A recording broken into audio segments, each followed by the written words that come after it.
کوئی کلیم میرا ایسا نہیں ہے کہ میں کوئی پتھر کا بنا ہوا ہوں.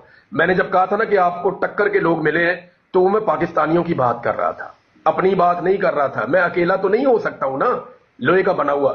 لوگ نہیں کھڑے ہوں گے تو کیسے ہوگا؟ لوگ کھڑے ہوئے, یہ پورے پاکستان کا شکریہ, یہ پاکستان کی جمہوری سوچ رکھنے والے تمام لوگوں کا شکریہ.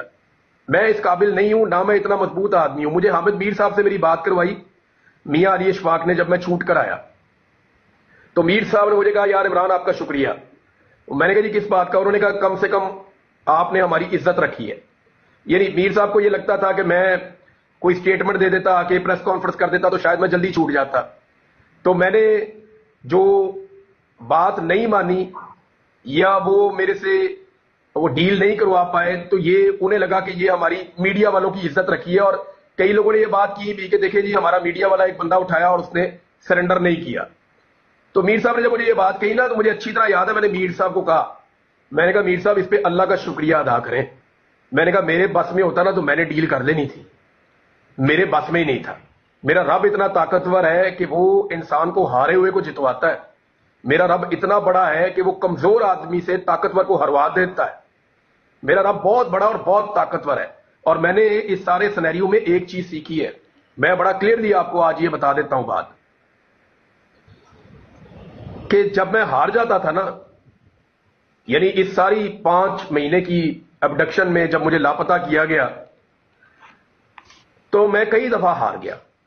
میں نے کئی دفعہ سوچا کہ یار میں اتنی, میرے پاس تو اخبار بھی نہیں تھا, ٹی وی بھی نہیں تھا, باہر کی کوئی خبر نہیں تھی, کھوپ اندھیرے میں پڑا ہوا تھا میں. تو ان 5 مہینوں میں کئی دفعہ میرے دماغ میں آتا تھا یار دفعہ کرو, میں کیا لڑائی لڑ رہا ہوں.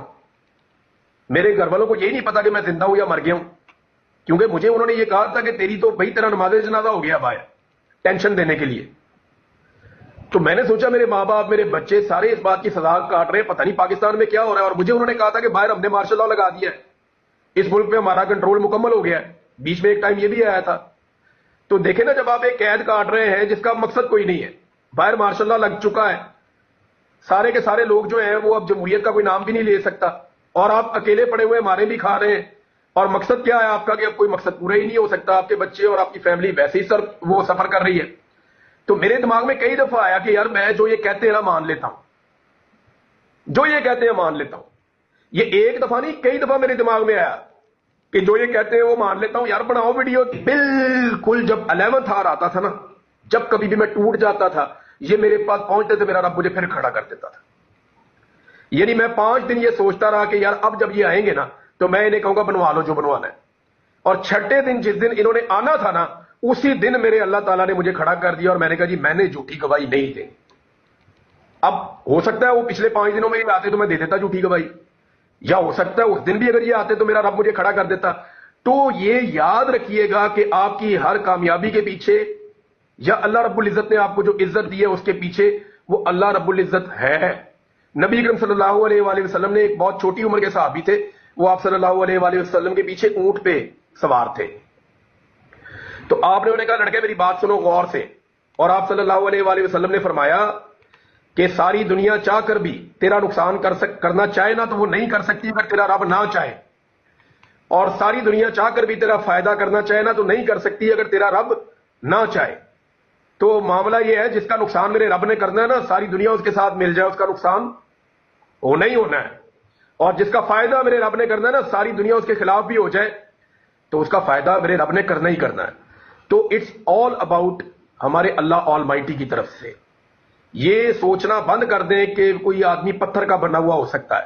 ہو سکتا ہے کسی وقت عمران خان کو بھی کوئی ایسا فیصلہ کرنا پڑ جائے کہ جو آپ ایکسپیکٹ نہیں کر رہے, تو اس وقت آپ لوگوں کو یعنی یہ نہیں ہونا چاہیے کہ بالکل ہی ہر طرف مایوسی اور یہ اور وہ ہو جائے. ہیومن بینگز ہے یار, سارے کے سارے انسان ہیں. یہاں پہ بہت سارے لوگ ہیں جو پاکستان چھوڑ کے باہر گئے ہوئے ہیں, وہ باہر دیار غیر میں رہ رہے ہیں. کیا وہ خوشی خوشی گئے ہیں؟ ابھی یہ جس کا فوجی کا آپ نام لے رہے تھے راجہ صاحب کا, کیا یہ لوگ پاکستان سے خوش خوش باہر نکلے ہوں گے؟ وہ بیچارے جان بچا کے نسے نے سارے سے سارے اپنی اپنی جانیں بچا کے گئے ہوئے نا سارے. یہ جتنے جرنلسٹ گئے ہوئے ہیں, چاہے وہ وجاہت ہیں, چاہے وہ محیط پیرزادہ ہیں, چاہے وہ احمد نورانی ہے, چاہے وہ شاہد اسلم ہے, چاہے وہ صابر بھائی ابھی آپ کے ساتھ بیٹھے ہوئے تھے وہ ہیں, یا اور صحافی بھی ہیں کافی سارے. تو یہ سارے کو خوشی خوشی تو پاکستان سے باہر نہیں گئے ہوئے.